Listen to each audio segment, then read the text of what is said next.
இங்கே ஒரு சாமி பத்துன்னு இருக்காரு. இங்கே ஒரு சாமி நல்லா பத்துன்னு இருக்காரு. இப்போ தெரிதா முகம் தெரிதா தெரிதா? இந்த பக்கம் 2 பேர் இருக்காங்க.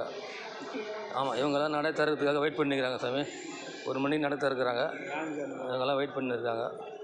சாமி நீங்கள் எந்த ஊர் சாமி? எங்கேருந்து வந்துக்கிறீங்க? இவங்க பொன்னேரிலேருந்து வந்துருக்காங்களா சாமி? திருவள்ளூர் மாவட்டம் பொன்னேரிலேருந்து வந்திருக்காங்களாம். ஆமாம் சாமி, பொன்னேரிலேருந்து வேணுகுசாமி தலைமையில் வந்திருக்காங்களா சார்? ஆமாம் ஆமாம் சாமி. சாமி அவர் 55 சாமி 58